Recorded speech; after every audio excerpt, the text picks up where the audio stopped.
Yo, no vilo lo me do bena me sia me va gben kefe avala jinko nyenye dem ne nya me never mo chicha gba ne na subscribe wala ke mana ma video pra me no vi ele vevede ma globe akpada da ne na subscribe su pra me yo le video ma mi awele doji nye me nya akpe ka ma dana mi o maga jole fuma ne ma ide ame yo le comment ngolo nya tepe comment ya ngolo pra sina na video de do YouTube deji nana be video de YouTube I recommend na me bubu Tami awele doji akpo video ovo angon comment ne game pa onye mibe game anye ga ya ta ole yobe egare emema tefe yo pona gare anye game mile yobe time is money sigbe yovo vale yonami hemi sele fegbeme egbe fenu fafia yi na mi afete nyonu nchu devi le chichigbo nu ile nye be me no anya le be me va kede video magba ben keke fe yo va yimema abe me kede video yo do fia ye la kragbo me le Ghana me mi ame yo mi le Togo me ya eka me sia me mi ame yo mi le Daho me ya eka mi ado me ame sia me afadu ko fe nyaklo me le oji ode Kristo gbe no no me oji ode subo vovo me vomia de konore mega tro me gbene o mega kom mi asiko fie ele vevele na me be ma bia o se be nko de fifula me de kuku ayo nko we akọ yevu de pe nko ko chadenu abale me gble nyo video vai me be ole nye yo be champion français toema John Paul le yevu gbe me nye me se Paul ego me afi ma va se John ego mo ta bia de ku ne na nyanko nko ita ona ore nko do dia me ne na bia sebe nko afa nko na we fu me nko kai vide kai le nko me e kama mi ideji okay ma ko akpa ma ko da de poplo ide me ma eni me be ma glo egbe alo ma fia egbe ya nye be obofo nye sofo honko le Ghana me odo efia yime kpobe anyo be mi asro nu le akpama efia yodo ere gba oyi fia do fere $1 me va gbena amegbeto be no mega do efia e ya nyen ndeka nu evelia Yesu Kristo me va gbebe ne odo sofo gan efia re solimeto wa akplo ko ide joma vome Mawun tonto imemi de anyi gbajide e ya cheme do ebe ne va o ihu aglomele me te un do $1 su sweato be me ne china obofo sofo mabere ne mega troli yo megbe va igede mia de konu fe subo mo aw bibla ne be asore jide o mati wa nye solimetato avazu efia dodo de mia de konu fa pasese e ya nye fia dodo ta magble na ofifi labe ne nye sofo ya te unjolo fe sofo ziji va gede efia ziji la efia be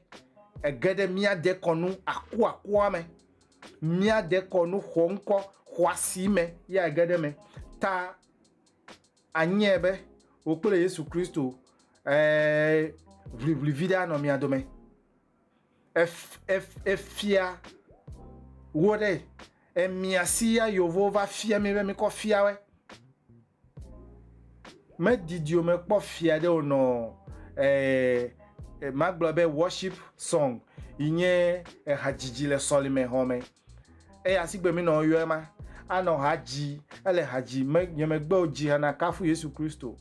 vomia de konore mi nebe mi le de te me ko ya ko le pode una webe ewonele solimede me yi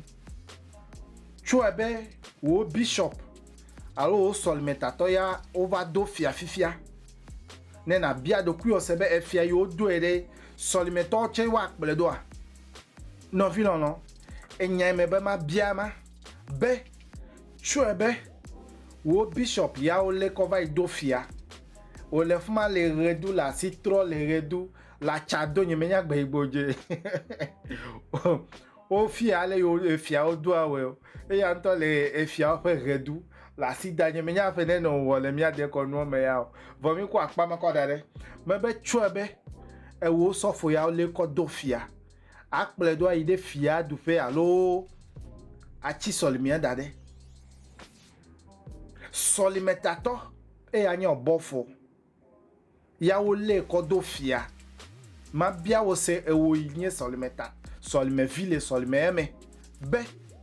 akple do mi va du fia le mi ade ko no me alo wo to acho wo bibla a Jesu Kristo fe moji agbe de kai nyate fe de kai yo vuore ko no le osi yo me ko fie o me ko sofo ya ko le pode una we evenyonu evunchu nyate fie de mi ade ko no mo le nye me gbe ovon o le me yi me le gbogbo be mi atogbe we no po ale iwa woni wa de vun o da ne nyu no no yin culture ni mi yo be culture yin mi afa gbe no a way of life do chiedeji na de le de mi atro de o le de mi adasile de o mi adachale de o mi atro mi si gbenya gbe ma afa mi apo chichila gbe me fifi la na nyima ka ha cho be ya mele joho le joho technology mi be nku vu apa e ya ta o le fa fi apa America ele bi bizarre pe kele bo Italia ele bi 24/7 he ya mele joho le totro ame yo be susu me ko be amegbeto sugbola yin gbaji apa vota gbogbegbe fe gbe ma mi nya amegbeto yo machine yo la yin gbaji le o sugbo wa amegbeto we amegbeto fe gbogbota ko nu ko cho won ti nu na we re menye mi agbo cho caterpillar yo le dowo machine ganga yo le dowo la mi ku la chujo dada ya mere e ya ene bole mebe me e ya de ko me ke ko de melo mi ade ko nu mere our way of life e ya nya gbe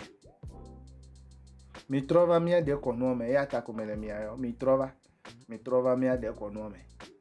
obo fore menye be do chinku a mi echo blema ke nyeme nyebe mi ade ko nu vie egble va ibe so le mi ade ko ile mele eblu le ile gbogbo ime ijipo po ime gede so le Yesu Kristo pa fonu po egble va yi ta so le mi ma gble na we contest ko le dede amade ke me po Yesu Kristo pa fo do pe o amade ke me po ma $1 de wa funu pe o na le so le me de me ya so fo de le chichina be yi po na de le gbogbo me chine be de nwen yo po na we de yan to vole o po me ra awo mi ade ko no me e ya nu ole ye ma fonu didio dagbe ya mele didi na apeduko dagbe ya mele didi na amasia me nyate fe de kai e ya ma gbo na wona se no vi no mi ano kame